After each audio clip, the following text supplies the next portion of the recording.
Bom dia, amados. Desejo saudá-los com a graça, a misericórdia e a paz do nosso Senhor Jesus Cristo. Amém?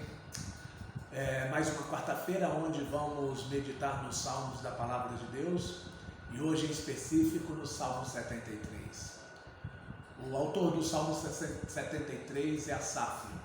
Asaf era descendente de Levi, foi o ministro de música de Davi para ser o líder principal da adoração que seria realizada no tabernáculo ou na tenda da congregação.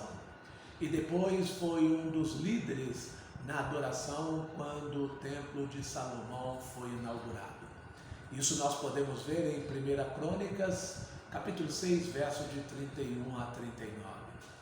O Salmo 73 relata o conflito, o dilema quando em um determinado momento o salmista passa a olhar a vida a partir de um ângulo, de um único lado da história. Ele olha o mundo e percebe que está tudo errado e confuso demais para ele. E qual foi o seu dilema? O dilema foi porque o justo sofre enquanto o ímpio prospera.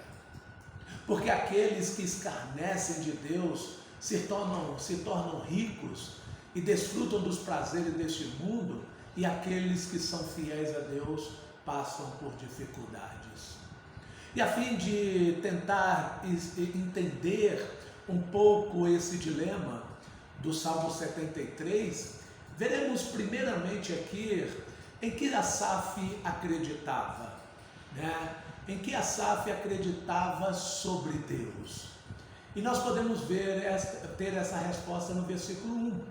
Diz: verdadeiramente bom é Deus para com Israel, para com os limpos de coração. Asaf, como todo judeu, tinha sua fé alicerçada na bondade de Deus. Para ele, Deus era o Deus de Israel, e era bom para os israelitas que eram puros de coração. Este era o chão sólido que os pés de Asaf estavam firmados. No entanto, subitamente, ele começa a colocar em dúvidas essa bondade de Deus. Houve um dia no qual pressentiu estar pisando num terreno da apostasia. Asaf percebeu que os seus pensamentos estavam guiando a um caminho escorregadio. Na realidade, ele descobriu que faltou pouco para que abandonasse a fé. Ele diz: quanto a mim, no versículo 2, quanto a mim, porém, quase me resvalaram os pés, pois eu invejava os arrogantes ao ver a prosperidade dos perversos. Asaf aqui nos dá a razão da sua quase queda, pois eu invejava os arrogantes ao ver a prosperidade dos perversos. Amados, nós podemos ver aqui três coisas que Asaf invejou dos ímpios. Ele invejou a saúde dos ímpios. Verso 4, para eles não há preocupações, seu corpo é sadio e nédio. Asaf invejava o perfeito estado de saúde dos homens maus. Para ele parecia que os homens maus e prósperos nunca ficavam doentes. Também invejava a boa vida dos ímpios.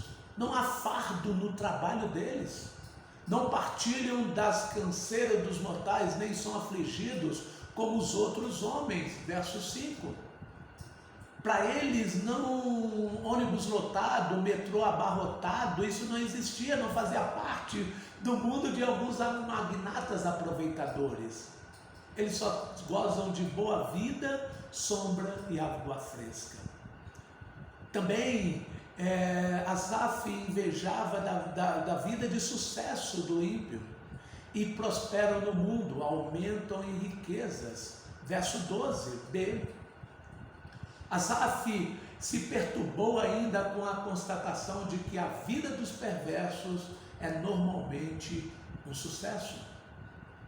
não tem contas vencidas, nenhum aperto financeiro, nada lhes impossibilita de curtir férias. Aliás, são economicamente tranquilos, pois só aumentam suas riquezas. O salmista coloca algumas características do ímpio, e algumas delas nós podemos destacar aqui. O verso 6 ele diz: daí a soberba que o cinge como um colar. Os homens sem Deus exibem a sua soberba como um colar, ostentam das grandes realizações com a boca cheia de arrogância. São violentos, a violência os envolve como um manto. São glutões, os olhos saltam-lhe da gordura. São fantasiosos, do coração brotam-lhe fantasias. Verso 7. Verso 8, são maliciosos no falar. Verso 9, são irreverentes, contra os céus desandam a boca, contam piadas sobre Deus e sua obra, tomam o nome de Deus em vão, são difamadores. Verso 9b, falam do que viram e do que não viram, a sua língua percorre a terra. E o verso 11 diz, como sabe Deus? Acaso há conhecimento no Altíssimo? E como conclusão de todas essas características do ímpio, a conclusão que chega, eles desprezam a Deus e a sua santidade, e dizem que Deus não está vendo, não sabe nada, por isso que eles fazem o que bem querem. E o salmista diz: por conta de tudo isso que eu vejo, é inútil manter puro o coração. Verso 13 a 16 ele diz: com efeito, inutilmente conservei puro o coração e lavei as mãos na inocência, pois de contínuo sou afligido e cada manhã castigado. Se eu pensar em falar tais palavras, já aí teria traído a geração de teus filhos. Em só refletir para compreender isso, achei muito pesada a tarefa para mim, até que entrei no santuário de Deus e atinei com os fins deles. Esse aqui é o versículo 17, mas o que eu quero dizer até o versículo 16. Essa percepção da vida do ímpio fez com que o salmista perdesse o ânimo em continuar servindo o Senhor, com abstinência e pureza. Ao olhar para a sua vida, Asaf via aflição e cansaço todos os dias. Por conta disso, é inútil manter puro o meu coração. Com o coração ferido, ele confessa que não estava conseguindo entender o propósito de tudo isso, e acredita que toda a sua consagração é inútil. Complicado, né, irmãos? Será que muitas vezes nós não agimos assim? Mas tudo mudou quando ele entrou no templo do Senhor, na presença de Deus. Ele recebeu uma revelação sobre qual o destino final dos ímpios: a perdição. Algumas verdades que Asaf percebeu no templo. Ele viu o futuro desastroso do ímpio. Verso 17 a 20. Diz o 17: até que entrei no santuário de Deus, então entendi o fim deles. A vida perfeita dos ímpios está fundamentada em um terreno escorregadio, onde tudo pode desmoronar a qualquer momento. De repente, o ímpio pode ter muitas felicidades aqui, mas toda a sua alegria acabará na morte, em uma eternidade sem Deus. Asaf vê que as situações deles são precárias e desesperadoras, e percebe que não há motivo para sentir inveja deles, pois o próprio Deus os põe em lugar escorregadio e serão lançados em destruição, como diz o verso 18. Serão consumidos de terrores. O verso 19 diz isso. Olha o que diz: como ficam de súbito assolados, totalmente aniquilados de terror. Ele também viu que a destruição dos ímpios será repentina. É o que diz o verso 20. Como ao sonho quando se acorda, assim, ó Senhor, o despertares, desprezarás a imagem deles. O salmista os compara a vida do ímpio a um sonho, algo temporário, ligeiro. E quando o Senhor se manifestar, estarão completamente perdidos. Asaf tinha pensado que Deus estava sendo injusto por não punir os ímpios de imediato. Mas é que Deus nem sempre ajusta as contas no mesmo dia. Deus parece estar dormindo, mas Deus não dorme. Deus dá corda ao homem, mas um dia Deus despertará. A ruína do ímpio será completa. O dia deles vão chegar. Pense nos últimos momentos dessa pessoa. Ela usufruiu dos prazeres e das facilidades do pecado durante toda a sua vida. A morte um dia vai chegar de súbito. E de repente ela está morrendo, escorregando da estrada da vida para o desfiladeiro da morte. É o fim dela. E o que resta a ela? Somente o terror, o pavor e o desespero. Outra verdade, no versos 21 e 22, que o salmista identifica na presença do Senhor, é a loucura do seu coração. Diz aí o verso 21 e 22, quando o coração se amargou e as estranhas se me comoveram, eu estava embrutecido e ignorante, era como um irracional a tua presença. Na antiguidade acreditava-se que o coração era a sede dos pensamentos e os rins a sede dos sentimentos. Aqui o salmista diz que o coração azedou. Asaf ficou tão perturbado com seus pensamentos, que ficou tão perturbado com a situação, que os seus pensamentos o faziam acreditar que a vida com Deus era ruim. E quem pensa assim como Asaf, mesmo já salvo em Cristo, acredita que a vida é ruim, a família é ruim, o emprego é ruim, o cônjuge é ruim. Murmura dizendo, Deus não me abre porta, Deus não me abençoa, ele é totalmente insatisfeito. Mas olha o que o apóstolo Paulo diz, eu aprendi a contentar-me com o que tenho, seja abatido, seja com ter abundância ou não ter abundância, em ter todas as coisas ou não ter todas as coisas, uma coisa eu aprendi, tanto a ter a fartura como a ter a fome, tanto a ter a abundância como padecer necessidade, porque tudo posso naquele que me fortalece. Filipenses 4, de 11 a 13. Então isso é uma verdade para nós também.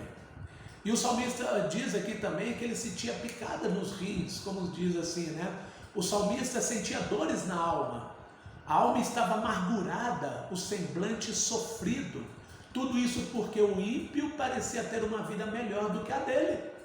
Olhou para o lado, para o vizinho próspero e deixou de olhar para o que Deus estava fazendo em sua vida. Esqueceu que o melhor da vida não era o que possuía, mas o que tinha dentro dele. Há muitos que se abatem pelo mesmo motivo. Você olha para o crente e só vê tristeza. Parece que Jesus não ressuscitou. O salmista também diz que ao estar na presença de Deus, ele ficou como um animal, perante Deus, perante ti, que ele diz, Asaf ficou como quem não raciocina direito, como quem não sabia o que realmente estava falando. Por isso que ele ficou como um animal na presença de Deus. A cegueira de Asaf o fez esquecer-se de onde Deus o tirou, de onde Deus o salvou com mão forte. Eu não pensava direito, eu não pensei, E é interessante isso, que muitas vezes acontece conosco também. E quando nós olhamos para os versos anteriores, os versos posteriores, o verso 23 começa a nos apresentar a conclusão que o salmista chegou: bom é estar perto de Deus. Uma primeira verdade que o salmista aqui nos apresenta, uma terceira verdade que o salmista aqui nos apresenta é a presença de Deus. Na última parte do Salmo 73, Asaf faz uma verdadeira declaração de amor a Deus. Percebe a realidade da presença de Deus. Ele viu que tinha a maior riqueza de todo o mundo. Ele viu que tinha a maior riqueza de todas as riquezas, que o ímpio não podia ter, que era a presença de Deus. Verso 23 diz: todavia estou de contínuo contigo. Deus não o havia abandonado. Asaf é que, devido à sua cegueira espiritual, não percebia a presença de Deus. Uma quarta verdade é o sustento de Deus. Na continuidade do versículo 23 ele diz: tu me sustentaste pela mão direita. Asaf não precisava ter inveja do ímpio, pois Deus o tomava pela mão todos os dias e o sustentava. Uma quinta verdade é a direção de Deus. Verso 24: guiar-me-ás com o teu conselho. Asaf viveu um momento de dúvida da fé, mas mesmo assim Deus o guiara e direcionara os seus passos. Algumas vezes usamos nossos sentimentos para ajudar-nos a decidir o que deve ser feito. Baseamos nossas decisões em maus conselhos, em gente mais cega que a gente, tentando nos guiar. Só que isso não é bom. A única e melhor orientação em que podemos confiar, que nos aponta a direção certa, é a Bíblia, a palavra de Deus. Lâmpada para os meus pés é a tua palavra e luz para os meus caminhos. Salmo 119, 105. A sexta verdade é que seremos recebidos pelo Rei da Glória. Verso 24 a 25 ele diz: tu me guiarás com os teus conselhos e depois me recebes na glória. Quem mais tenho eu no céu? Não há outro em quem eu me compraza na terra. Essa é a maior esperança que nós temos, a alegria de estar no céu, na presença do Rei da Glória, um local onde a felicidade é eterna, onde não haverá sofrimento, onde não haverá pecado e teremos comunhão perfeita, completa e eterna com Deus. Essa é a verdade do céu. E no versículo 26, o salmista diz que Deus é a porção dele, Deus é a minha porção. Asaf era da tribo de Levi, bem sabia que a tribo de Levi não recebeu terra como herança para trabalhar, porque a sua maior herança é o próprio Senhor, o Deus de Israel. O salmista percebe que Deus é o seu bem mais precioso. Não existe nada nessa terra melhor do que Deus, além de ter o Senhor sempre por perto. Com essa convicção, Asaf declara que por mais que o seu corpo e sua alma percam a força, o Senhor é a sua força para sempre. Ele percebe o quanto é bom estar perto de Deus e ter Deus por perto. Agora, escondido no Senhor, o salmista diz que continuará proclamando os seus feitos. Mas para mim, bom é aproximar-me de Deus, verso 28. Pus a minha confiança no Senhor Deus para anunciar todas as tuas obras. Quem cuida das coisas de Deus, Deus cuida dele. Entrega o teu caminho ao Senhor, confia nele e ele o mais o fará. Amados, o importante não é o que as pessoas têm, mas o que elas são diante de Deus. Não adianta ser bem sucedido aqui, mas não saber para onde vai passar a eternidade. E Deus nos dá essa segurança, Deus nos dá essa paz. Obrigado, Jesus, por essas verdades tão preciosas. Que a tua palavra seja um antídoto contra a nossa inveja e querer olhar o mundo e ver algo melhor no mundo. O que melhor nós temos vem do Senhor, está no Senhor. Louvado seja o seu nome hoje para todo sempre, é o que nós oramos em nome de Jesus. Amém.